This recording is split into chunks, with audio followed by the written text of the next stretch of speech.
On August 11th, 2014, the world lost an amazing comedian and entertainer, Robin Williams. He touched the lives of many children across the world. He was a beloved entertainer by many and will absolutely be missed. There is forever a permanent silence in the world and our hearts without him here to make us laugh. We will miss you forever, Mr. Williams. The world has a little less light and laughter now that you are gone. Robin Williams has done some wonderful and amazing pictures. What Dreams May Come, Toys, The Birdcage, Hook, Awakenings, and so on. But how many of you know the first film he starred in, and that almost cost Robin Williams his film career? In memory of Robin, we are going to look at another well-known character, Popeye.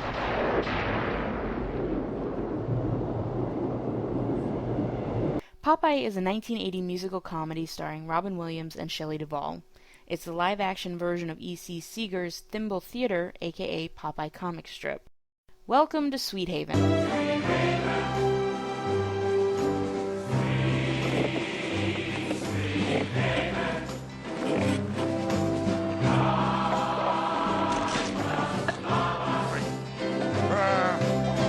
A small coastal, constantly taxed town. Popeye is here looking for his long-lost Pappy. He finds a room for rent at the Oils home. He arrives just before the engagement party of Olive Oyl and Captain Bluto. Bluto runs the town while the Commodore is away. It's 9 o'clock! Curfew! Lights out! On the night of the engagement party, Popeye goes down all excited, but being a stranger, he's being ignored and outcast by the town and leaves the party. Oh, yeah. I don't know when I've had this much fun and still been conscious.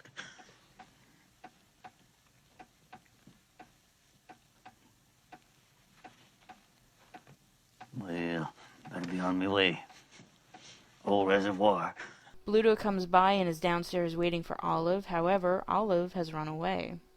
She bumps into Popeye during her escape. As the two are talking, someone comes and switches the wicker basket that Olive has. The two hear a noise coming from it and discover it's a baby. Huh? Miss Olive, we should at least have dinner first or something. I know how that feels, but... Rattlesnakes! Where's Miss Oil? Where's it? Where's it? Is it in there? Don't worry, Miss Oil. I've handled vermins before. I'll rattle that snake's always as a pair of shoes. I'll rattle him out with I'll rattle him upside down. I'll sing his little mariachis. No, I'll get to him.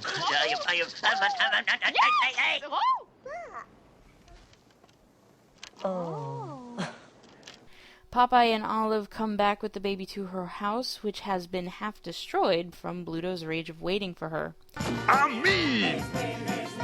Meaner than... I sure am mean! Yeah, mean. I'm meaner than that. You know what I mean. I'm so damn mean!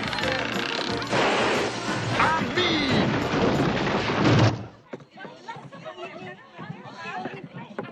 In a jealous rage, he starts beating on Popeye. After that, Bluto has decided to tax the Oyl family hardcore.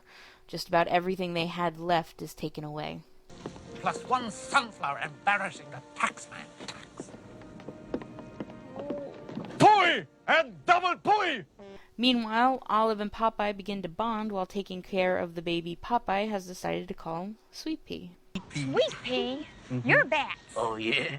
I found him in Sweet Haven. That is why he's me Sweet Pea. I am calling him Sweet Pea, and that is his name. Ain't that the truth? Yeah? Yeah. Well, Sweet Pea's about the worst name I ever heard on a baby. Well, what do you want me to call him? Baby Oil? A fighting challenge is announced, giving the winner 10 days excused from paying taxes plus $15. Olive's brother Castor decides to try and win for the family. After losing, Popeye steps in. He is victorious.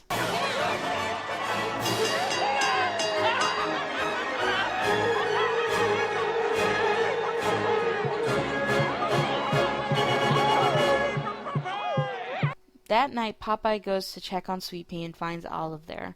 While talking about the baby's future, the attraction seems to grow more between the two. Sail with me. The next day, we are shown that Sweet Pea has a knack for knowing who's going to win in a competition. So then I queried, Sweet pea. Will Popeye actually survive? Yeah, survive. What? Yeah. You mean he'll win? Oh. That's a neat trick. Wimpy hears this and decides to take the baby for a walk, but takes him to a racetrack.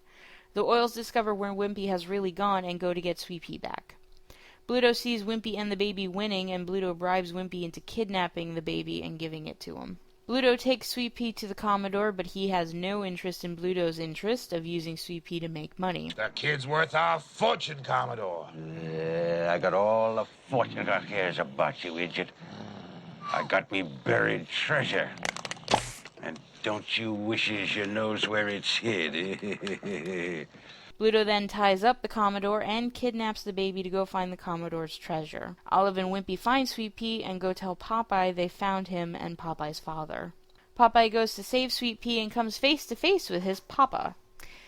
Popeye's pappy denies it, but then proves himself as not Popeye's father by having him eat spinach. But he wants nothing to do with it. Eat that spinach. I don't want to eat that. Eat that spinach, you brat. I don't want to eat that. Oh, you eat that spinach. Oh, you disobedient brat. During Popeye and his father's reunion, Bluto kidnaps Olive with Sweet Pea and gets on his boat to get away and find Pappy's treasure. Popeye, Pappy, and the Oils go to save them. Who's got Olive and Sweet Pea? Olive, there's me. Listen to me. Olive.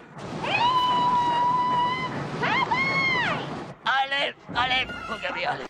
This movie is fairly cartoony, but it's not annoyingly so, I feel. Now, I'm not a music critic, so as far as the music goes, it's all a matter of personal liking. Some of the songs I don't care for, like Olive Oil's solo, He Needs Me. He needs me, he needs me, he needs me, he needs me, he needs me, he needs me. But I like the song Pappy does called Kids, although really it's more talking singing. Kids, Dad blast them. They're gonna lead you to ruin. That's what they're gonna do, lead you to ruin. They cry at you when they're young, they yell at you when they're older, they borrow from you when they're middle-aged, and they leave you alone to die without even paying you back. But probably overall I'm fairly neutral with the majority of the other songs, not feeling one way or the other, but some of them are catchy. I don't know much about Popeye and the characters minus a handful of cartoons I saw growing up, but between the main cast of Popeye, Sweet Pea, Olive, Bluto, and even Pappy, I think they did great, and the casting is well for them. The effects of Popeye's arms are well done too, especially for the time. Though this is a nostalgic guilty pleasure of mine, it's not the kind of movie you could watch every day, but it's worth seeing, especially if you are a Robin Williams fan and want to see his first starring role. The movie bombed at the box office, even though it made its $20 million budget back about 3 times over. Critics seemed 50-50 on the movie overall, with well-known critics such as Roger Ebert actually giving a favorable review to this film, whereas Leonard Maltin, not so much. He described the film as E.C. Seeger's beloved sailorman boards a sinking ship with this astonishingly boring musical. A game cast does its best with an unfunny script, cluttered staging, and some alleged songs. Tune in a few hours worth of Mac Flisher's cartoons instead, you'll be much better off. That comes across a bit harsh to me. This film has a charm to it, though, and I think if you don't take this movie seriously, like at all seriously, you will find it enjoyable and playful. Will Popeye save Sweet Pea and Olive? What is Pappy's treasure? You're gonna have to see it to find out. Thank you for watching. I'm Star, and always shine on. I am what I am! Popeye!